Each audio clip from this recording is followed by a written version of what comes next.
guys, welcome to my YouTube channel মায়াবী আলো। তো আজকে অনেকদিন পরেই যাচ্ছি গোপালগঞ্জ এবং গোপালগঞ্জে একটা মেশিন বানাতে দিছি, সেই মেশিনটা আনতে যাচ্ছি। তো আজকের ভিডিওটা হচ্ছে গোপালগঞ্জ যাব এবং সেই সাথে রাস্তার পরিবেশ এবং আশেপাশের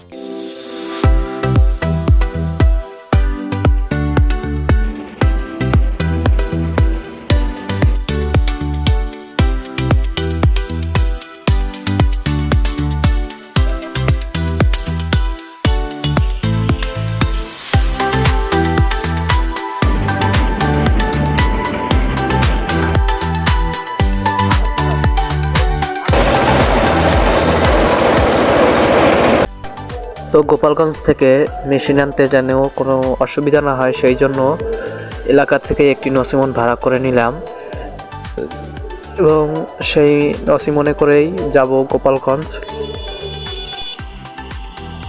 তো আমরা নসিমনে করে সাতলা ব্রিজের উপর দিয়ে রওনা দিলাম গোপালগঞ্জের উদ্দেশ্যে। নসিমনে করে অল্প কিছুক্ষণের মধ্যে চলে গেলাম কোটালীপাড়া। এই কোটালীপাড়া আমাদের এলাকা থেকে পশ্চিমে হওয়ার কারণে এটাকে অনেকে পশ্চিমপাড়া বলেও ডাকে।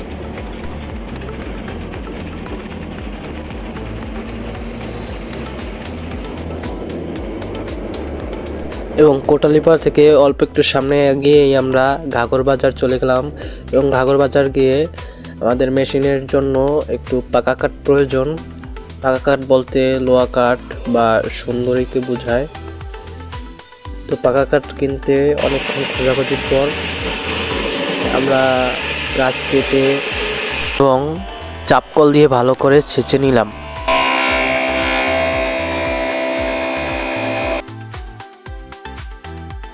এরপরেই চলে আসলাম গোপালগঞ্জে বিসমিল্লাহ ইঞ্জিনিয়ারিং ওয়ার্কশপে, যেখানে আমরা মরাইকল তৈরি করতে দিয়েছি। দেখতেই পাচ্ছেন একটা মরাইকলের কাজ চলছে এবং অনেকগুলো তৈরি করা রয়েছে।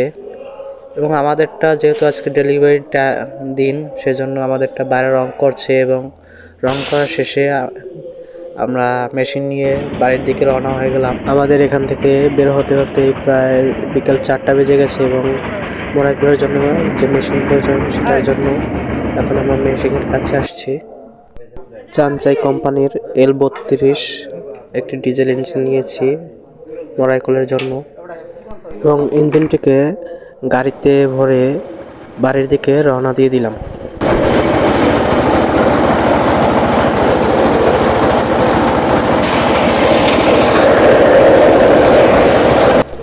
গোপালগঞ্জ থেকে সাতলা আসতে রাত প্রায় 8টা বেজে গেছিলো, তাই এর পর দিন মেশিন ফিটিং করি এবং ফিট করার পরে এই হচ্ছে তার লুক। এবং মেশিনটি দেখতে কেমন হয়েছে অবশ্যই কমেন্ট বক্সে বলবেন এবং ভিডিওটি ভালো লেগে থাকলে অবশ্যই বেশি বেশি করে শেয়ার করবেন এবং নতুন নতুন ভিডিও পেতে অবশ্যই চ্যানেলটিকে সাবস্ক্রাইব করবেন।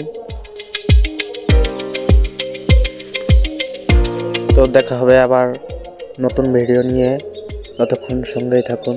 ধন্যবাদ।